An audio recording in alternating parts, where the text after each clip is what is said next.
Hello, gorgeous, and a warm welcome to Accepting. I'm Aline, your host. I'm a coach, a mentor, and a channel, and I love to see empaths, highly sensitive people in all walks of life flourish. And in this really special episode, with the beautiful incentive that is Podcasthon, I am speaking with the most wonderful person, Jackie Palmer, the founder of Street Cats Rescue. Podcasthon is an incentive where over 1,000 podcast episodes are being launched together to raise awareness for really, really worthy causes. And this is a cause really, really close to my heart. So be inspired by the wonderful Jackie. Grab yourself a cup of tea and let's dive in. Welcome to Accepting, where I guide you to accept all aspects of your beautiful self. Embrace your truth and live your life that way.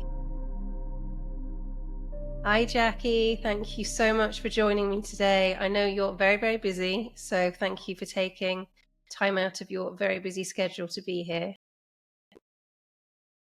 Nice to meet you. I'm happy to talk to you. Oh, thank you. I really wanted to speak to you and thank you for your time as well, because it's a cause that's really, really close to my heart. It's the cats in Spain. So what I'd really love to hear from you first is, could you please tell a little bit about your story, how it all happened, why you decided to dedicate your life to cats, and how it all started, really? Oh, yeah. Well, we moved to Spain 22 years ago. I'd been a teacher for 24 years in the UK. To do a change of lifestyle, really. So we moved to Spain 2002. We brought our cat with us, our old cat. He was 18 at the time. We've always been cat lovers. We always had cats in the UK.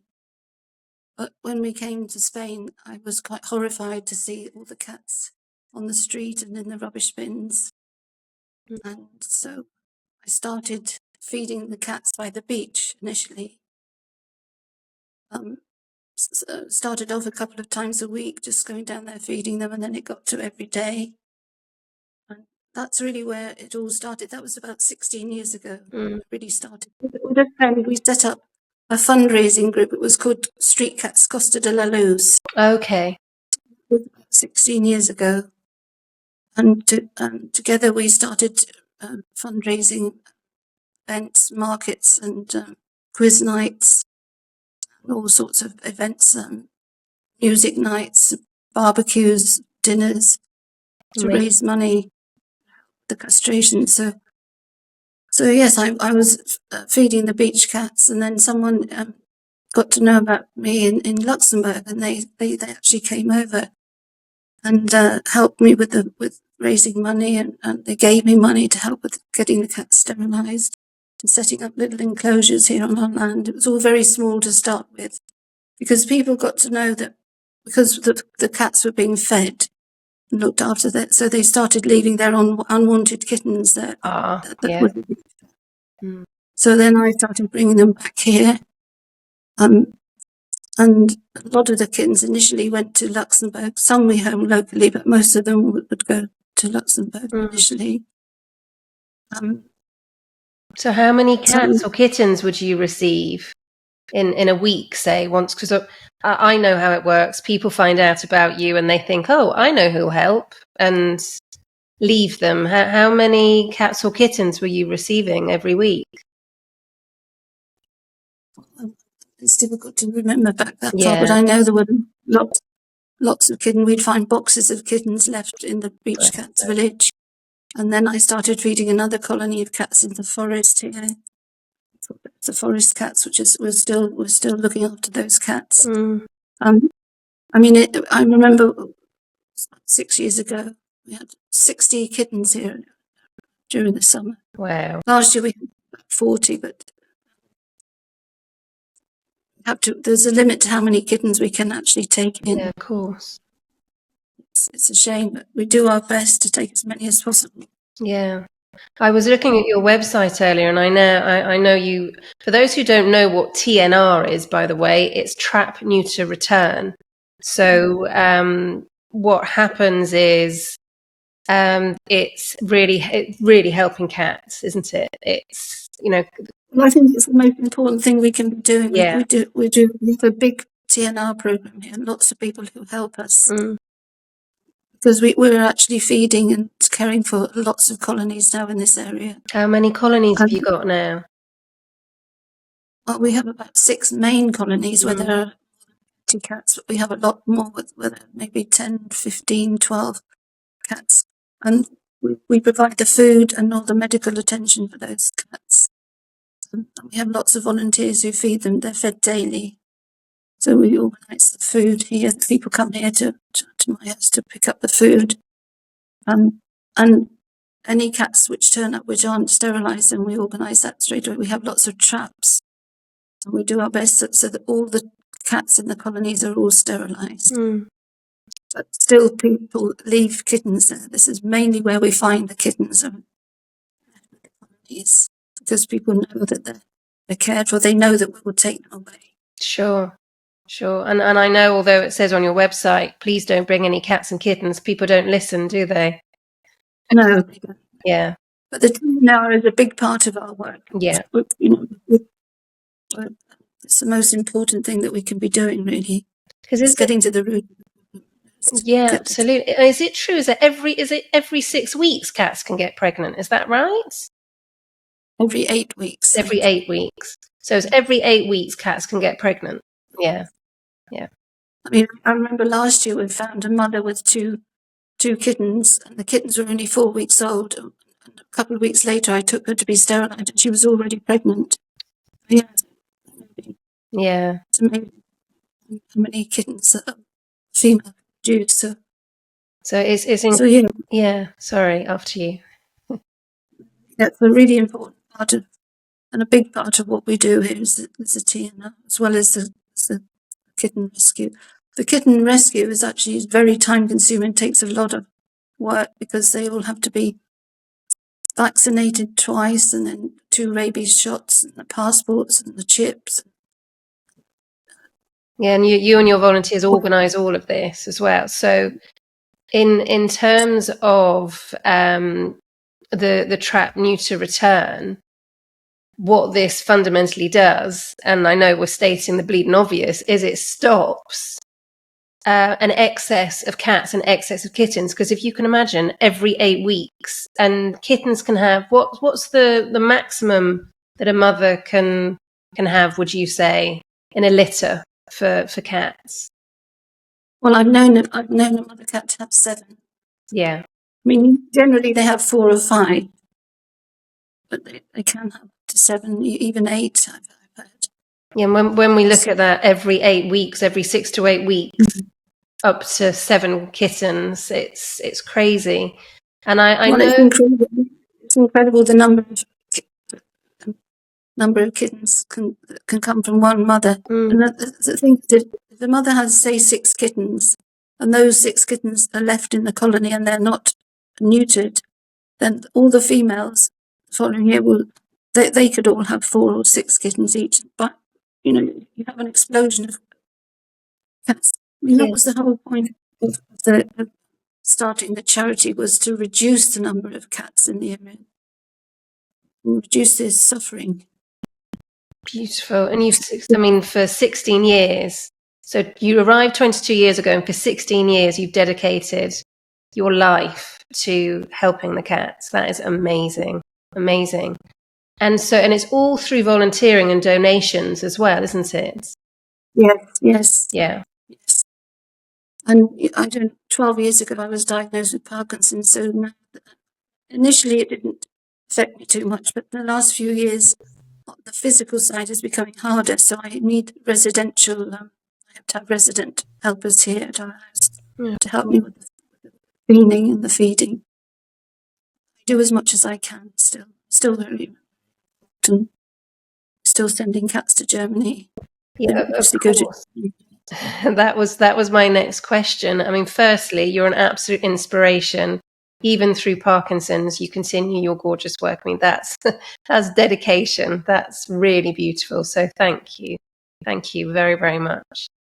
And one of the questions I was going to ask you as well, because there may be people watching this who are feeling they'd really like to help. And obviously there's donations. And if people in the area volunteers, more what I would like to cover is if people really feel they would like to take on some fur babies that have not had a great start in life and have very luckily come into your hands and your volunteers' hands, how do they get in touch, and where can they be, where can they go to, where can they start their new lives? I know Germany, and you mentioned Luxembourg. Is Luxembourg still an option, or at the moment is it? No, we can't. We don't send cats to Luxembourg very often these days because the contact we had here was a guy who used to work for Luxair. Okay. He used to organise all the flights. So we did for several years send cats to Luxembourg. The organisation, they were called Perros Andalusia, they still help us. Every year at the beginning of winter, they send donations of food and money every year to help us, which is really great. It's a big help. But now, about 12 years ago, I met a lady called Joanna Porsche. She was asking who was feeding the beach cats. And she's been a great help to us. She actually has a license. She lives in Meissen in Germany. And she has a license to home cats for us. So Wonderful. sometimes cats are adopted directly to new families in Germany, but sometimes they go to Joanna's home and she fosters them, and then people can come and see the cats. Beautiful. And that was 12 years ago. So for 12 years, they've been going to beautiful homes in Germany. The homes are always checked beforehand. It's quite a rigorous process, and they have respective adopters have to fill out questionnaires. And we have to make sure that they're really good, responsible people. They go to very good homes, and then they send us photographs and keep in touch. Yeah, from a personal point of view, because that's how I also know Joanna a few years ago, because we do what we can where I am as well. Obviously, we're not a registered charity. We do what we can. And I got in touch with you, and you very kindly said, because we had kittens that got rehomed, including the mother in Germany, and they're all doing brilliantly. So just wonderful, absolutely wonderful. So if anybody is feeling they would like to help or donate, or if anybody's in Germany, do you need people to help you with flights? Do you need people to help you on day to day? If, say, they're on holiday in the area, how can people help you? Yes, we're always needing help here at the shelter because we've got 35 adult cats just living freely on our land here. They have to be fed twice a day, and some of them are getting quite old. I mean, there are a few that were the first kittens that I rescued, and they're now 16. So they're getting some of them medication, and they have some health problems. So apart from the kitten side of things, where the kittens are all kittens and cats which are waiting for adoption are in cat houses, or when they're very small in cages, have these other 35 that they still need a lot of care. There's vet visits. We're always needing help here. Also help with the colonies. And also, yes, we call them Flugpartners, or like a flight sponsor. If people are traveling to Germany, they can contact us via the website or via Facebook page, Street Cats Rescue. Brilliant. Via my Jackie Palmer. And, if they're on holiday, we do get that quite a lot in the summer. People offering to take cats, which is great because it's much faster, much quicker for them to travel by air than by traveling by land. Yeah, absolutely. Our fur babies who are now in their homes went by van. Obviously, a very wonderful couple who had it all set up. I think for their stress levels, though, it's much easier if they're just on an airplane with somebody, and it's so much quicker. Yes. Yeah, absolutely. And possible. So people can offer to take a cat for us. That's a big help. They can take a cat in the cabin, or sometimes they go in the hold. They're always fine. They're always fine when they arrive. They go in a big box, and it's 3 hours to Germany, and then usually the new families are waiting. Gorgeous. My husband and I have been many, many times flights to Germany taking cats. But since the flights have become very expensive. Yes, yeah. We don't go so often. We did go last year we flew to Germany and we took 3 or 4 cats between us. But because we were going there from holiday anyway, but just to fly, just to take the cats, financially it's not viable really. No, of But if we course. we're travelling back at the end of the holiday and they can offer to take a cat for us, that's a big help. Absolutely ideal. So if anybody's visiting Spain and they're going to Germany, perfect. They can just add their tickets. Yeah. And I was going to ask you as well, because obviously you've mentioned COVID, so we know flight prices are astronomical now. How did the floods, Dana, how did that affect you? Yes, well, we had a big problem here with the floods. I think it was back in October time. Yeah. Yes, I came out one morning and was absolutely wading in water and the cat houses were flooded. It was, fortunately we didn't lose any cats, but Wonderful. we had a lot of damage. Yeah. Cat trees and equipment was damaged, but we put out a plea and on Instagram and Facebook and website. People were very generous. We had lots of donations. We were able to replace everything that was damaged, which Gorgeous.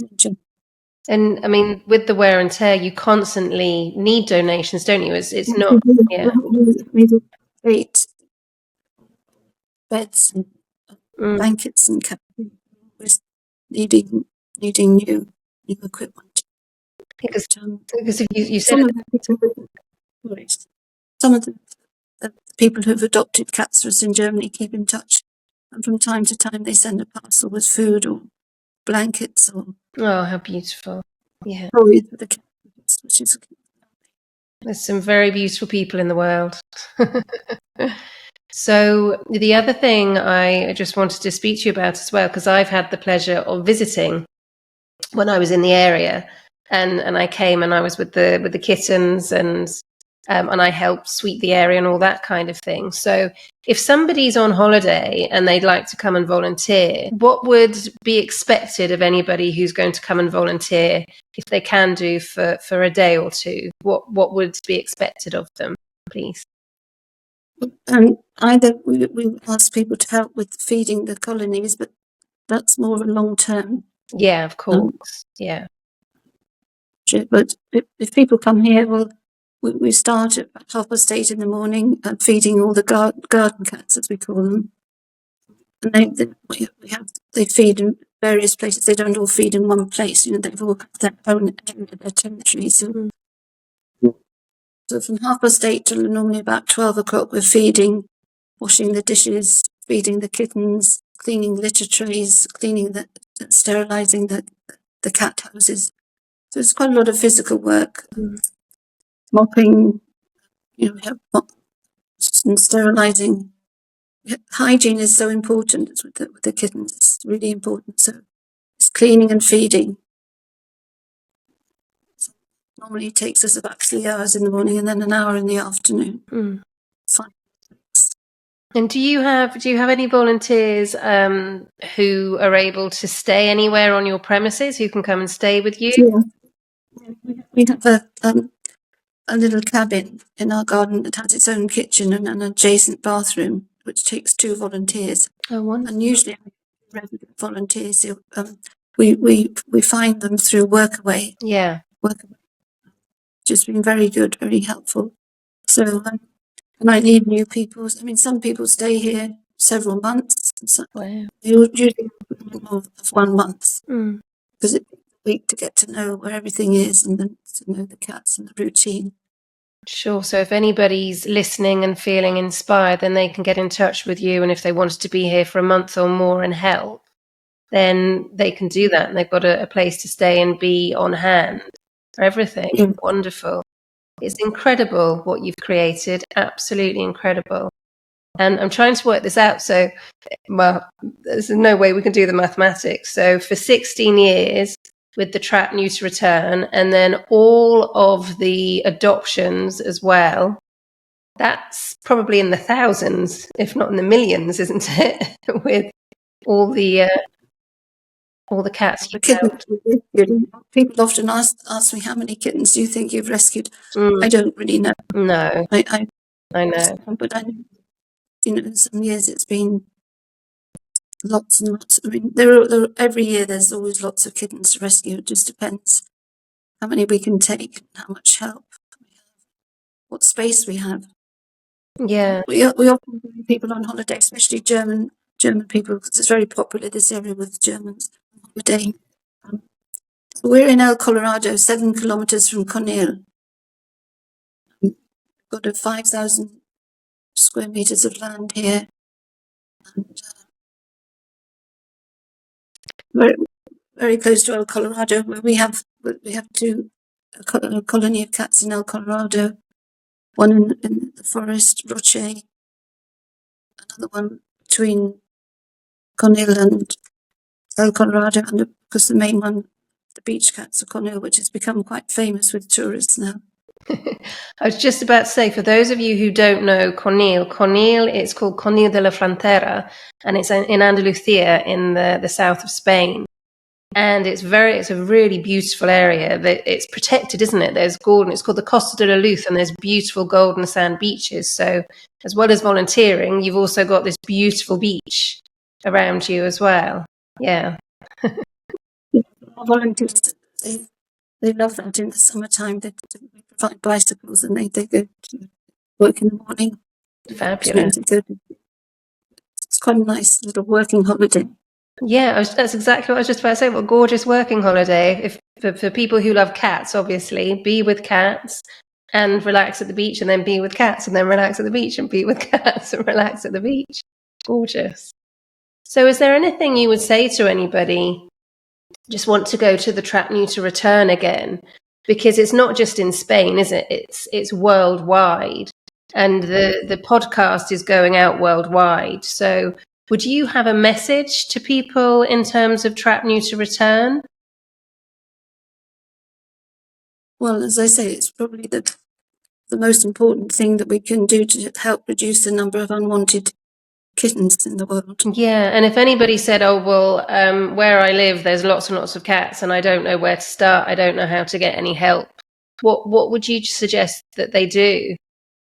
Well, you have to obviously contact your local vet and see if they will give you a reduced price, because it is expensive. I mean, that's one of the things that prevents people in this area from having their cats sterilised. I think it's partly a cultural thing, but it's also a financial. So we're very lucky that we have vets in the area who give us a greatly reduced price. So that helps a lot. So yeah, you contact your vet and say what you want to do. You need to buy some cat boxes and a trap. I mean, when I started, first of all, trapping here, traps weren't available. I had to have one sent over from England. Wow. It was very expensive then. But, the traps are needed because not all the cats are sociable, so some of them are quite difficult to trap. So we use the cat traps and take them to the vets. The females all stay overnight to recover. I think that's really contacting the vet, buying a trap, buying a few cat boxes, and asking people to help. Yeah, it's the help, isn't it? It's getting people involved. Yeah. It is. We're very fortunate now that we have got a good network of people here who help us throughout the year. But we are always needing More. extra pair of hands. Yes, absolutely. Because as much No, after you, please. The other thing that we've just started doing now is going into the schools. I don't personally do that, but we have a Spanish mobile vet who's very good. She comes to the house and she gives a very good rate, good reduction. And with Claudia works is my. We work together with street cats. She does a lot on the website and the things that I'm not. I prefer to be hands-on here with the cats running the shelter. Sure. Claudia liaises with the town hall, does all the things that I'm not so good at. And she does a really good job there, and she organises the T.N.R. So that's. I was going to say, there's everything that you're good at in terms of cats. Schools now with the vet, to try to educate the children to respect animals, because I think that's where we've got to start. Absolutely. The T.N.R. is education, educating people. Say that it's okay to have your cat sterilised. They can still have a very happy, fulfilled life. So I think a lot of people don't understand that. They think if they're sterilised that they don't have a happy life. But we see it time and time again. Once the cats have been sterilised, they become healthier. They don't get diseases. They don't fight. They're settled. They can, Yeah, it's absolutely. convincing. And how, so that's wonderful, by the way. I love that the super vet is going to the schools and that Claudia is arranging all. So how was it when you applied in 2018 for the NGO? Because you've mentioned already about the culture in Spain. I mean, it's changing. It's very much changing where I am now. When I go to the vets and I'm taking some of the cats that need a bit of help, oftentimes there's people coming in and they're Spanish and they've got their own little associations looking after the cats as well. So it really is changing. Very much so. Because also a big thing is that we now have the support of the local council and even from local government. Yeah. Whereas initially, 16 years ago when I started this work, they were totally against us. I used to go to the town hall begging for help. There was nothing, but now it's been a very long, slow process, but now we have gradually have the support of the local town council. It's still not enough. We still need more, but it's a start, you know. At least it's all legal now and the colonies are protected. Whereas that was quite different when I first started. Yeah, absolutely. Well, that's what I was going to ask you about, because it's so interesting when you say, oh, yes, 16 years. I mean, that's 16 years of really, really hard, dedicated work. And as you said, you didn't have the support from the local council, the ayuntamiento, to start with. And look what you've achieved. Do you ever sit back? I suppose you don't have any time. I would just like to acknowledge you and say thank you very much for all you've achieved, because from your arrival, you've inspired so many. You've created this beautiful incentive, and you say, you only like to be at the moment at the home and be hands-on there. Your voice is everywhere. Your voice is going to the schools with the super vet. Your voice is with Claudia as she's organising the T.N.R. And it's absolutely phenomenal what you've achieved. So thank you very, very much. Amazing. It's work of love, a lot of satisfaction that I've done over the years. Must love cats. too. Yeah, it's absolutely wonderful. So are there any other words of wisdom that you would like to finish on? Because I know you have a lot to do. No, I mean, I think the main thing to say to people is, if you care about cats, have your cat neutered. That's the most important thing. Don't ever abandon them. Don't ever abandon. No, and would you say if somebody finds an abandoned cat and they're not able to pick them up or help, they contact the vet or they contact somebody to come in and help? Would you suggest that? Yes. Yeah. Don't just leave them, because cats are amazing. I'm a complete crazy cat lady anyway. Cats are incredible. They teach us so much. We can learn so much from them as well, can't we? Absolutely. I find it's a lot of the volunteers who come here, they say it's a kind of therapy looking after the cats, and I would totally agree with that. I've worked hard. I've been first to admit that, but I've also gained a lot. It's been a labour of love, and it's very therapeutic. Sometimes you wake up in the morning and don't feel that great, but once you're out in the fresh air and the cats are all there welcoming you, waiting to be fed, it kind of lifts your spirits. Yeah. Beautiful. The unconditional love. Gorgeous. Because so many people say, oh, yes, dogs just have the unconditional love. Nope. When you treat a cat how when you treat a cat how a cat deserves to be treated, well, you know. I mean, I've only got to walk out into the garden and sit down somewhere, and within minutes I have all the cats. Yeah. They're all looking for love and affection. Gorgeous. I'm surprised my fur baby hasn't come on my lap, actually. She's 16, bless her. And she normally will come and sit. She was hovering around earlier. She might have gone to sleep, though. I can still feel her energy. Sure, it's lovely. Yes, I got one here who's 16. One of the first ones I rescued from the beach cats, and whenever I sit down, she's on my lap. But we put the cats out now because I know they'd be all around here. Yeah, I'd be very interested in what's going on.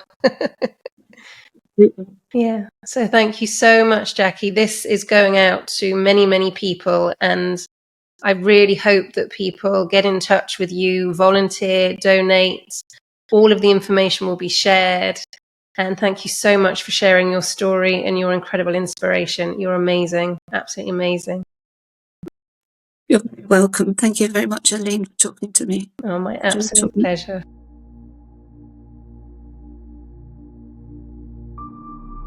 Thank you so much for joining me for this episode of Accepting. Please do stay tuned for future episodes and also subscribe wherever you get your podcasts. If there's anything at all that you'd like me to cover in future episodes, please get in touch and let me know. You can also follow me on Instagram at The Acceptance Coach and on TikTok at Solution Union 99. And if you'd like to have any coaching at all, or you would like to discuss this, do book an expansion call. For now, I'm your host, Aline, and to your self-acceptance, gorgeous, with so much love.